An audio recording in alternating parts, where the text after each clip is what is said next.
அடுத்து delimitation, parliament தொகுதிகள் மறுசீராய்வு. நம்ம சவுத் இந்தியாவை விட நார்த் இந்தியாவுக்கு அதிகமான பார்லிமெண்ட் தொகுதிகள் கிடைக்கிற மாதிரி ஒரு மோசடி வேலை ஒண்ணு செஞ்சுக்கிட்டு இருக்கிறாங்க.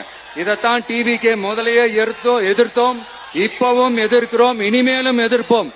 அதனால இந்த SIR, one nation one election, delimitation இதெல்லாம் எதிர்கட்சிகளை அழிக்கிறதுக்காக ரொம்ப ரொம்ப முக்கியமா நம்ம சவுத் இந்தியாவோட அந்த பவரை குறைக்கிறதுக்காக செய்யப்படுற ஒரு மோசடி வேலைகள்.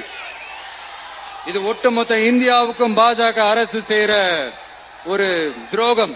சரி, பாஜக அரசு தான் நமக்கு துரோகம் செய்யறாங்கன்னு பார்த்தா இங்க திமுக அரசு நம்மள நம்ப வச்சு ஏமாத்திக்கிட்டு இருக்கிறாங்க.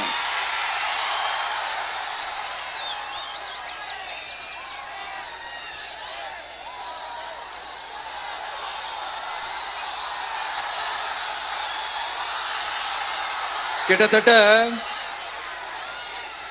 நானு நீங்க எல்லாருமா சேர்ந்துதான் இவங்க நல்லது செய்வாங்கன்னு நினைச்சு தேர்ந்தெடுத்தோம். ஆனா நீங்க பாத்தீங்கன்னா, thank you, I love you, thank you thank you thank you. நீங்க பாத்தீங்கன்னா ஒரு 505 தேர்தல் வாக்குறுதிகளை நமக்கு தமிழ்நாட்டு மக்களுக்கு கொடுத்தாங்க. அதுல எத்தனை வாக்குறுதிகளை இந்த திமுக கவர்மெண்ட் நிறைவேற்றிருக்கு? முக்காவாசி வாக்குறுதிகளை கூட நிறைவேற்றாம எல்லாத்தையும் நிறைவேற்றிட்டோம் இப்படி கொஞ்சம் கூட மனசாட்சியே இல்லாம இப்படி கதை விடுறீங்களே மைடியர். வேணாம் வேணாம் வேணாம் வேணாம்.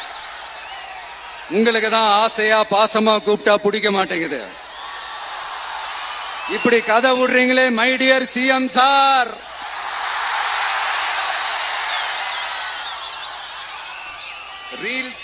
ரீல்ஸ் வேற, ரியாலிட்டி வேற நீங்களே சொல்லிட்டு இப்ப நீங்க விடுறது அம்பட்டும் ரீல்ஸ் தான். அதுல எல்லாம் பாதியில அருந்தும் போயிடுச்சு. அப்படி அருந்து போன ரீல்ஸ் எல்லாம் கொஞ்சம் என்னன்னு பாப்போமா?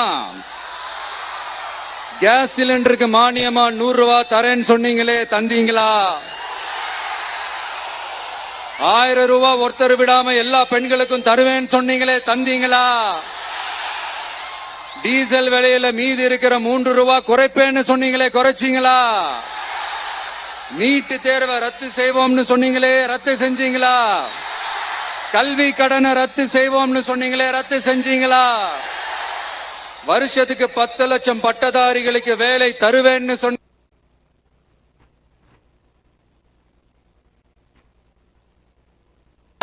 மாசத்துவிழா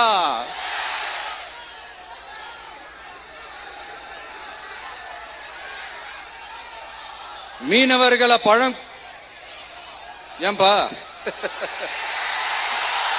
மீனவர்களை பழங்குடியின பட்டியல சேர்ப்போம்னு சொன்னீங்களே, சேர்த்தீங்களா? மீனவர்களுக்கு 2 லட்சம் வீடுகள் கட்டித்தரப்படும் சொன்னீங்களே, கட்டி தந்தீங்களா? அனைத்து மீனவ கிராமங்களிலும் மீன் உலர்த்தும் தளம் அமைக்கப்படும் சொன்னீங்களே, அமைச்சு கொடுத்தீங்களா? நெசவாளர்களுக்கு கூட்டுறவு சங்கத்துல கொடுக்கிற கடனுக்கு வட்டி 12% இருந்து 8% குறைக்கப்படும் சொன்னீங்களே, குறைச்சிங்களா? ஆட்டோ ஓட்டுறவங்களுக்கு சொந்த ஆட்டோ வாங்க 10,000 மானியம் வழங்குவோம்னு சொன்னீங்களே, வழங்கினீங்களா? அரசு ஊழியர்கள் ஆசிரியர்களுக்கு ஓல்டு பென்ஷன் ஸ்கீம் கொண்டு வருவேன்னு சொன்னீங்களே, கொண்டு வந்தீங்களா?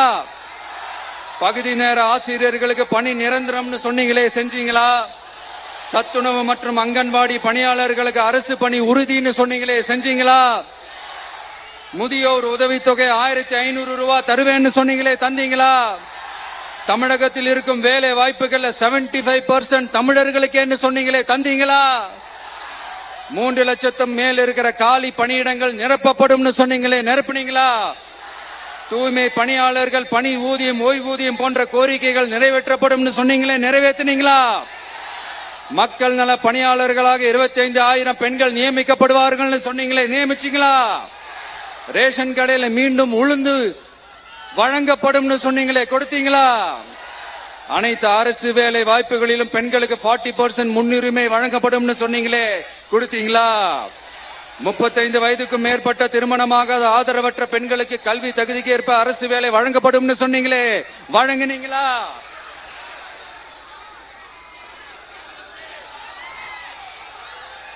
வகுப்பு வாரியத்தின் கோரிக்கைகள் பரிசீலிக்கப்பட்டு மேற்கொள்ளப்படும் சொன்னீங்களே, செஞ்சீங்களா? அரசு வீட்டு வசதி மற்றும் குடிசை மாற்று வாரிய வீடுகளில் மாற்றுத்திறனாளிக்கு ஒதுக்கீடு செய்யப்படும் சொன்னீங்களே, செஞ்சீங்களா? இலங்கை தமிழர்களை காப்பாற்ற ஒரே தீர்வு பொது வாக்கெடுப்பு தான், அதை நடத்த வலியுறுத்துவோம்னு சொன்னீங்களே, செஞ்சீங்களா? இப்படியே நம்ம கேள்வி கேட்டுக்கிட்டே இருக்க வேண்டியதுதான். இவங்க கிட்ட இருந்து எந்த பதிலும் வரப்போறது இல்ல. ஏன்னா இருந்தாதானே. அதனால நான் உங்களை கேக்குறேன், செய்வோம் செய்வோம் செய்வோம் செய்வோம்னு சொன்னாங்களே, செஞ்சாங்களா? சத்தமா சத்தமா? மை டியர், வேணாம் வேணாம் வேணாம். அப்படி கூப்பிட்டா, ஆசையா பாசமா கூப்பிட்டா அவங்களுக்கு பிடிக்க மாட்டேங்குது. அதனால கேக்குதா மை டியர் சிஎம் சார்? அவங்க பண்றது துரோகம்னா நீங்க பண்றது நம்பிக்கை மோசடி. இது ரெண்டுமே ஒண்ணுதான், ரெண்டுமே ஏமாத்து வேலைதான், இது ரெண்டுமே ஜனநாயக குற்றம் தான். இப்படி ஏமாத்துறதுல இவங்க ரெண்டு பேருமே ஒரே வகையறாதான்.